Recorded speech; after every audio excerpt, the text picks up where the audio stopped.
Buenos días. Bueno, como dice aquí, soy del Departamento de Informática. Mi nombre es José Antonio y tengo la tarea de hablar de Turing. En realidad, yo estaba pensando qué podía decir yo de Turing, porque es multifacético. Podía hablar de su máquina, podía hablar también de los aportes en inteligencia artificial que hizo como pionero ya de ciencia de la computación e inteligencia artificial. Pero luego he decidido hacer como un resumen de sus principales aportes, porque en media hora no daría tiempo, y centrarme en como dice aquí, fronteras del conocimiento. El enfoque que yo le voy a dar, ya veis que no soy del área de la filosofía ni de lógica.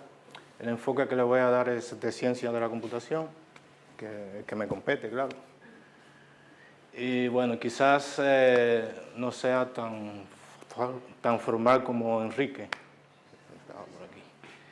Pero bueno, le puse fronteras del conocimiento porque en realidad pues Turing fue una persona multifacética, trabajó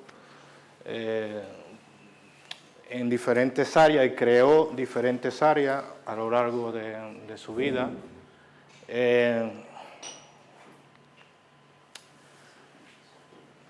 Nació en Inglaterra, hizo la carrera de matemática en Inglaterra, es decir, que de profesión era matemático, luego pasó a Estados Unidos a hacer el doctorado.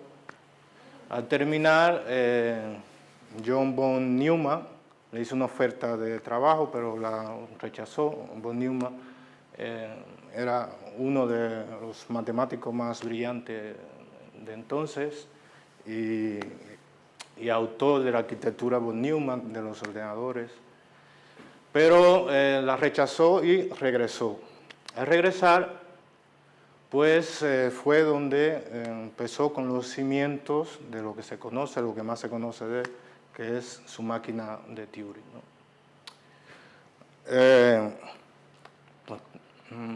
Como dice aquí, al regresar diseñó una máquina hipotética y fue donde introdujo el concepto de computabilidad, que fue lo que le permitió de alguna manera abordar la incompletitud o completitud, como se quiera decir. Fue su manera de entender la incompletitud. Luego vamos a ver cómo se va desarrollando.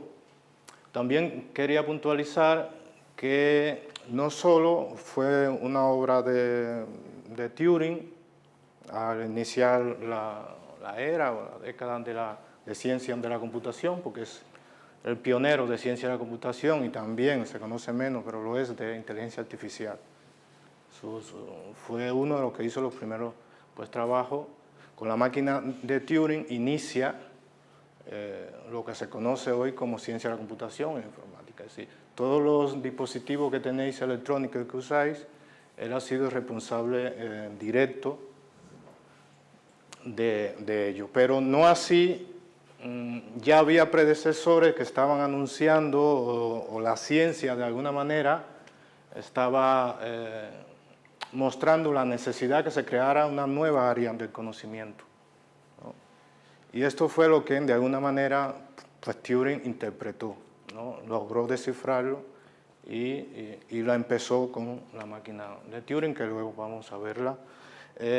Tampoco voy a detenerme a explicar exactamente por ejemplo, lo que una máquina de Turing que se da en pregrados, supongo, en informática, pero sí voy a contar más o menos cómo se llega a Turing, ¿no? Que no fue el primero en ver que los sistemas formales estaban necesitando de alguna manera que se creara una nueva área de conocimiento. Pues bueno, crea una máquina conceptual, teórica, que se considera el primer ordenador en la historia, con lo cual creó los primeros conceptos teóricos, como dice aquí, que permitieron construir los primeros ordenadores.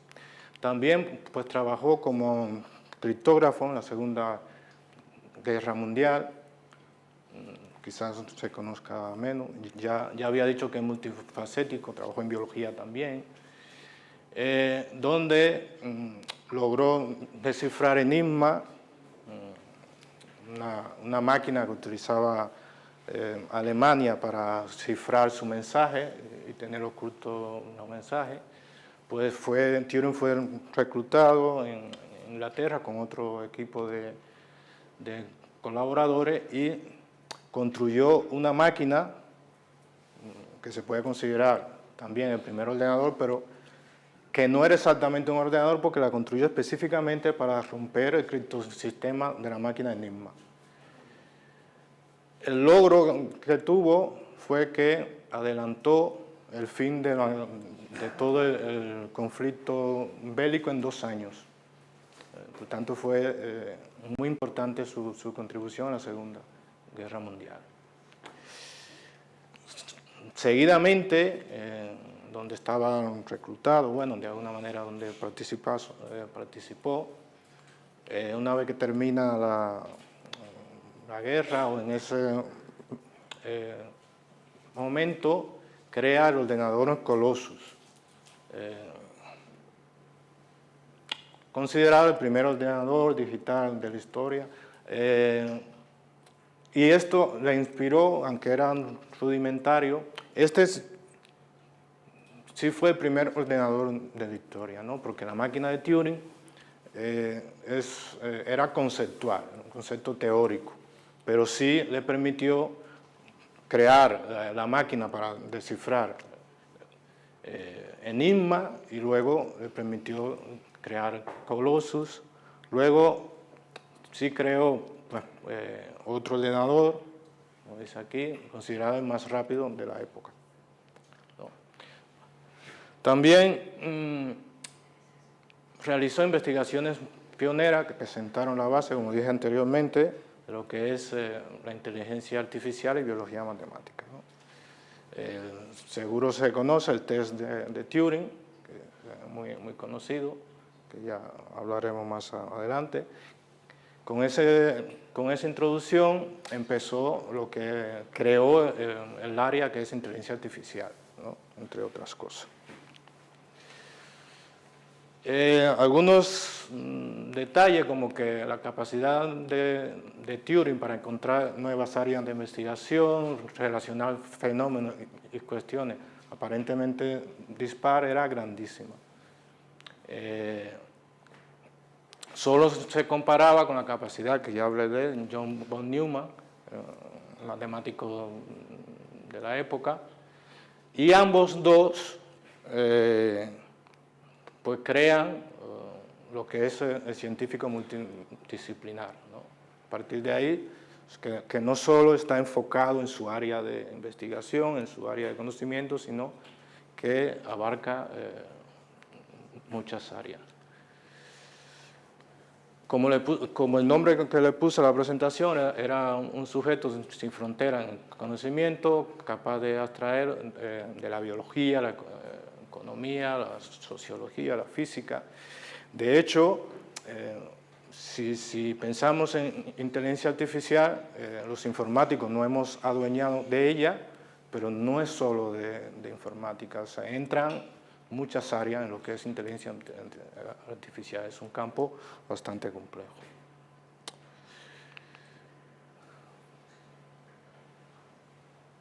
Bueno, pues dicho esto, voy a empezar por enunciando cómo se inventa el primer ordenador. Y la verdad es que es muy curioso que el primer ordenador, o lo que es la informática, ciencia de la computación y todo lo que implica en esta área, pues surge en un intento de resolver una cuestión filosófica concerniente a los fundamentos de la matemática. Algo que no tenía nada, en principio, que ver con lo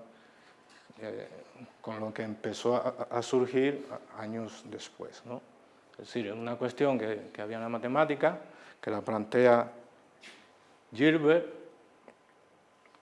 que expuso a principios del siglo XX,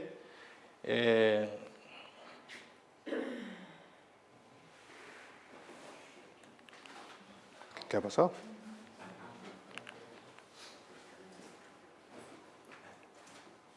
¿Qué le di? Bueno, no, continúa. Se apagó. Cuando hablé de Gilbert se apagó. Bueno, todo lo conocéis, además se habló ayer, si mal no recuerdo, pues propuso, el plan que tenía era de formalizar completamente todo el razonamiento matemático.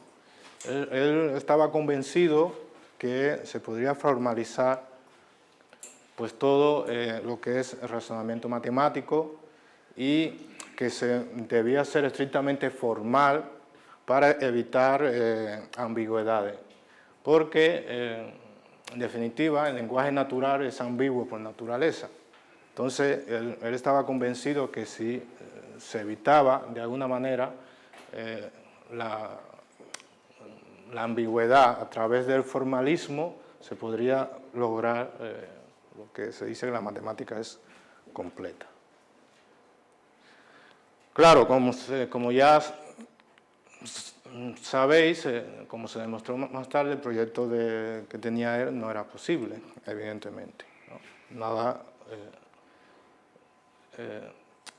nuevo. Pero lo más importante del fracaso en este plan que tenía él, pues fue que nos regaló lo que conocemos hoy como formalismo, que nos dio vida para crear el ordenador, todo lo que es la informática, ¿no? Como dice aquí.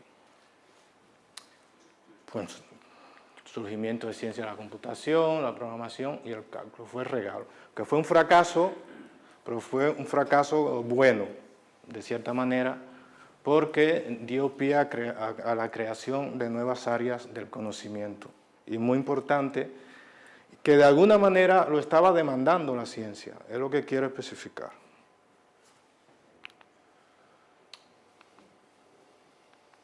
Bueno, en síntesis, en resumen, como dije, la aparición de lo que es el ordenador y ciencia de la computación, la informática, la propicia de alguna manera con una pregunta que se hizo a principios del siglo, Gilbert, que la conocéis ya, que si era posible determinar en un número finito de pasos la veracidad o falsedad de cualquier enunciado lógico.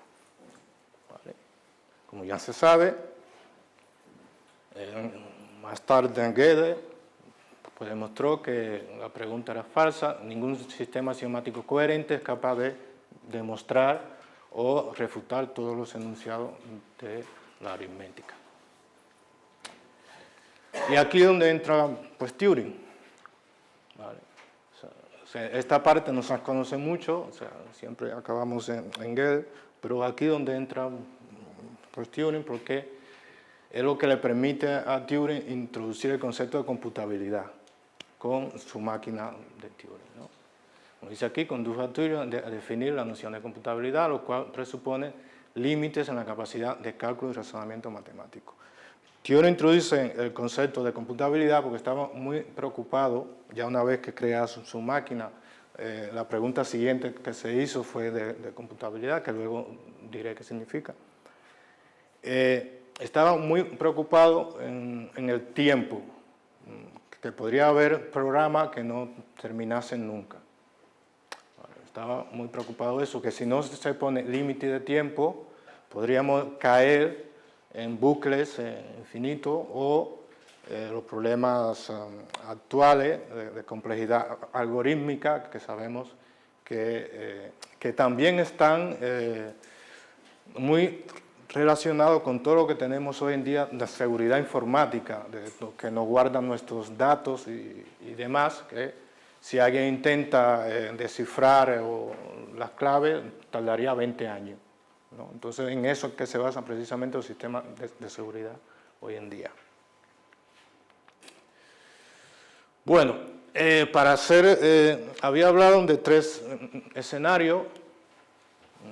Lo que voy a hacer es cómo van entrando cada uno de ellos. No me voy a explicar exactamente lo que hicieron, sino cómo surgen y cómo afecta cada área de conocimiento a otra, ¿no? Todo empieza en la lógica. Daros cuenta de una problemática que existía en la lógica, en la matemática, que lo mismo que enuncian las paradojas, los problemas que existían, no tenían ni idea que más tarde iba a llegar pues todo eso a crear una nueva área o nuevas áreas de conocimiento, ¿no? Russell, bueno, también fue conocido porque enunció algunas paradojas muy inquietantes que dinamitó en sus inicios la lógica y la matemática, ¿no? Lo que quiero explicar no tanto son las paradojas, sino cómo empieza todo, ¿no? Pues tales paradojas establecieron una crisis muy marcada en la lógica, que los que son de filosofía, por supuesto, están al tanto. Enunció varias, unas cuantas paradojas que no, vuelvo a decir, no me voy a poner a explicar porque seguramente se da en pregrado, pero lo más importante de todo eso, que vamos a ver más adelante, que va a tomar sentido. Por ejemplo, la paradoja que dinamitó la teoría de conjunto, luego una muy parecida a la paradoja del barbero, luego la paradoja del mentiroso, que fue en la que se inspiraron, como por ejemplo Turing, Gödel, para crear su demostración de definitiva incompletud. Bueno, también una versión de la paradoja del mentiroso es esta otra que tiene 12 enunciados. El enunciado siguiente es verdadero, el enunciado precedente es falso. Claro está, para enunciar estas paradojas hay que entender que se había entendido que había un problema en los sistemas axiomales, en los sistemas formales del momento, ¿no? Bueno, y aquí es donde entra al baile, al juego, Gilbert. Él establecía que la manera de atacar estos problemas que venían existiendo en la lógica y tenían ocupada la mente más maravillosa de la época era el formalismo. Y planteaba que la solución consistía en utilizar la lógica simbólica para crear un lenguaje artificial y ser muy cuidadoso al utilizar sus reglas, de modo que no lleguemos a contradicción. Como ya dije anteriormente, estaba muy preocupado por utilizar el lenguaje natural en un sistema formal. Y aquí está marcado lenguaje artificial. Sin darse cuenta, lo que está proponiendo él en sí es un lenguaje de ordenador, un lenguaje informático, porque evidentemente no existía el ordenador. Y vamos a ver cómo esto va de alguna manera caracterizando pues todo lo que él plantea, ¿no? Bueno, pues hizo hincapié en el método axiomático, que se parte de un conjunto de postulados, axiomas, reglas, bueno, en definitiva como la teoría axiomas de Euclides. Quería construir algo así, pero con toda la matemática. Que se pudiera, que se pudiera tener postulados, reglas bien definidas para efectuar demostraciones y deducir teoremas válidos.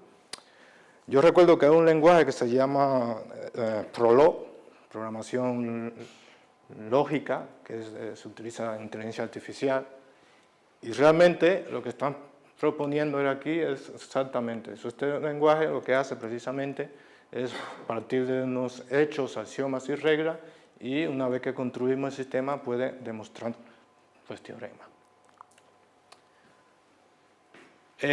Nuevamente se vuelve a ver aquí que está demandando un lenguaje de programación, lo que evidentemente en la época no tenía ni idea. La intención era ser absolutamente riguroso. Y nuevamente, cuando se refiere a ser absolutamente riguroso, se está refiriendo de alguna manera, pero no lo sabe, a una máquina. Solo una máquina puede ser absolutamente rigurosa o estrictamente rigurosa. ¿Vale? Que eso fue lo que Turing interpreta mucho más tarde. Es decir, no se puede ser más riguroso que una máquina. Bueno, el plan que tenía él sería, porque él quería ser, decía que habría que ser absolutamente riguroso, sería excesivamente tedioso emplear un sistema axiomático tal que para desarrollar lo que él planteaba. La gran sorpresa fue que era un plan imposible, pero como ya dije anteriormente, se dio lugar, formalismo, a algunas disciplinas como era la metamatemática, encarga de estudiar lo que puede o no puede hacer la matemática, y también se creó otra área de conocimiento cuando Turing introduce su máquina, que es ciencia de la computación.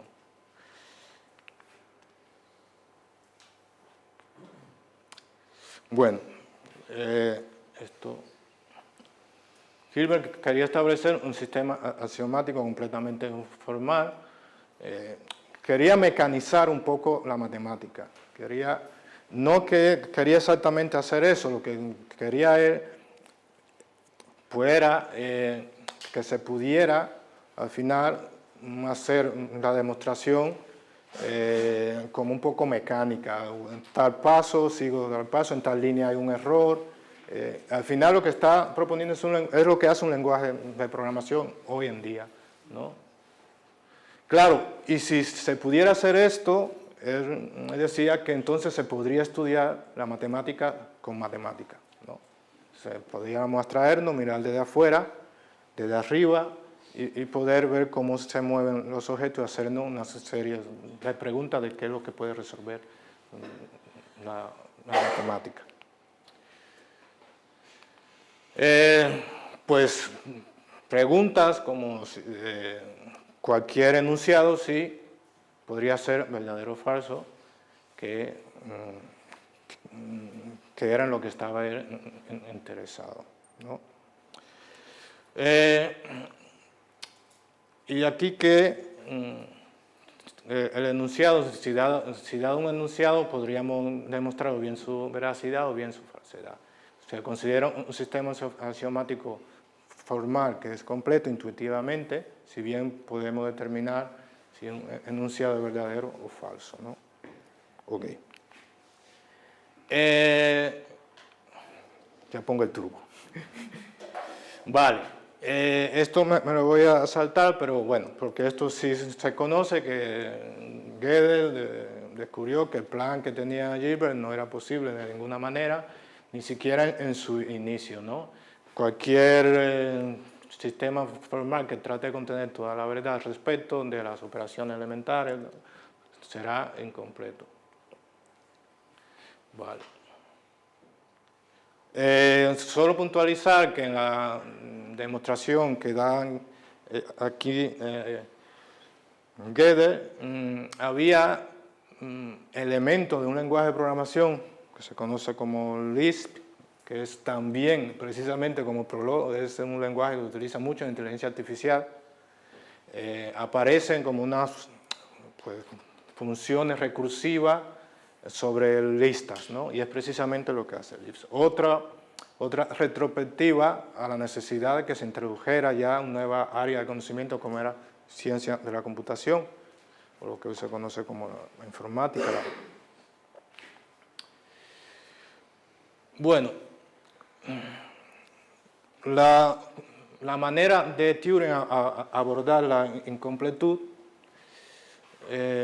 pues fue precisamente introduciendo primero su máquina de Turing y luego repentinamente se hizo una pregunta muy importante que es interesante, ¿no? Bueno, la completud de Turing pues, se basa en el concepto de computabilidad que en definitiva es qué es lo que puede o no puede resolver un ordenador o una de sus máquinas, ¿no? Por lo tanto, el siguiente avance importante, 5 años después de que en Gödel dara su teorema, define la noción de no computabilidad o computabilidad.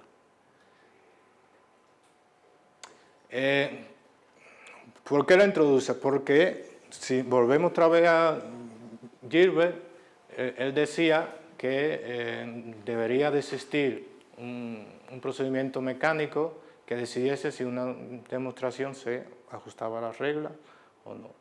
Pero no aclaró cuál procedimiento era. Quien vino a descifrar esa cuestión ha sido pues, Turing introduciendo su máquina de Turing, que es lo que está aquí, ¿no? Al final el procedimiento mecánico lo realizaría una máquina. Bueno, no me voy a detener a explicar la máquina de Turing porque se dará, supongo, en pregrado, pero la importancia que tiene la máquina de Turing, que eran muy sencillas las operaciones que tiene, las que están ahí, la importancia que tiene es que no iba a carecer precisamente de universalidad. Se podría hacer cualquier operación que pudiera hacer un humano, y por eso es tan importante. En definitiva, cualquier ordenador de hoy en día contiene una máquina de Turing, para que entendáis la importancia de la máquina de Turing. También, pues Turing había entendido aquí la importancia del sistema binario, que era más eficiente que el sistema decimal, y había entendido también que todo se podía representar con unos y ceros, lo que tenemos hoy en día.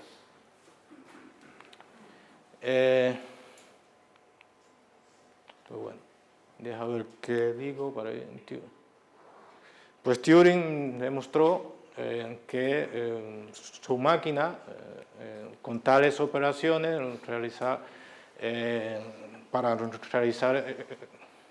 podría realizar un cálculo concebible por un humano, siempre que se suministre un conjunto de instrucciones adecuado.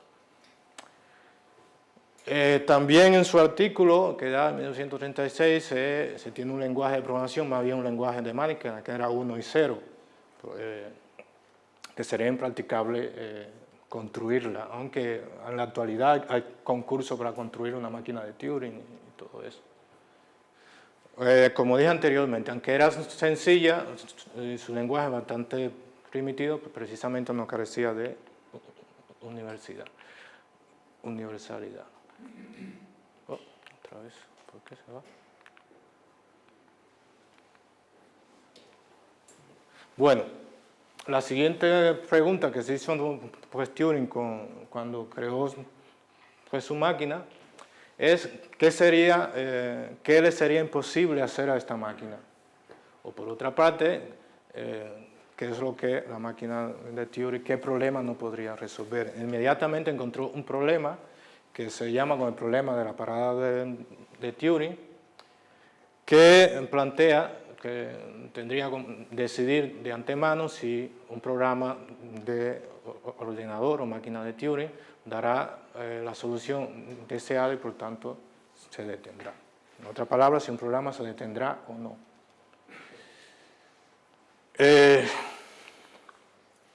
Él encontró el problema y construyó una demostración diciendo que no es posible, era imposible que un programa pudiera decidir de antemano si otro programa va a terminar.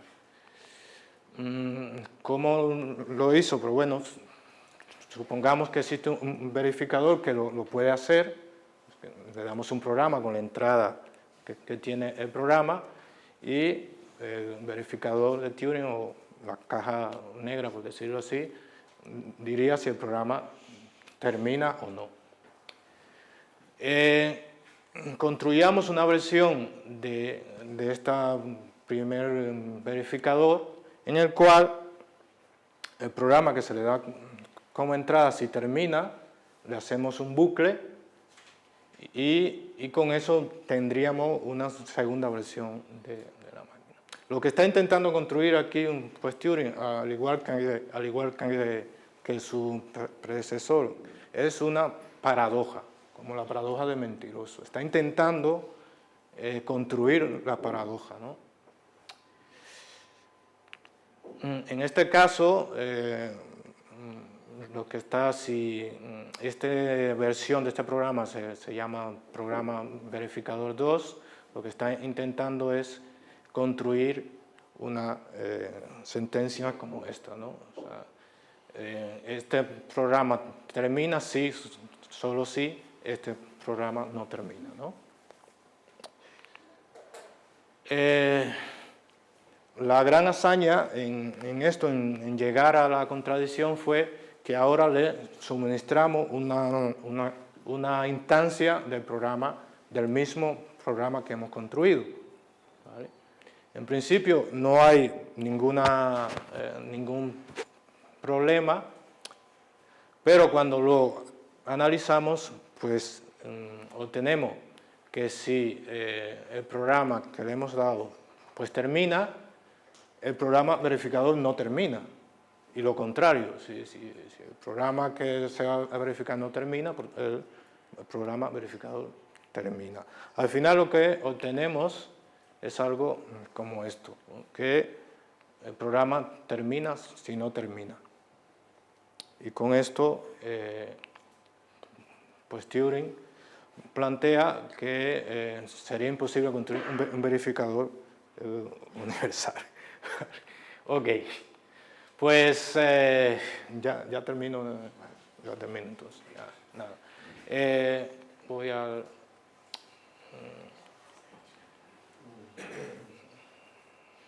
Bueno, es una lástima, pero...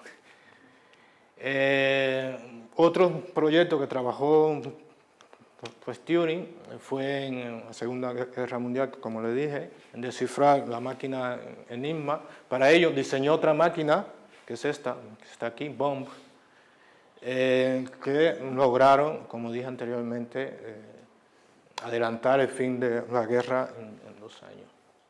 Bueno, luego también estuvo pues trabajando en otras áreas, creando nuevas áreas, particularmente fundador de lo que es la inteligencia artificial con su famoso test de Turing.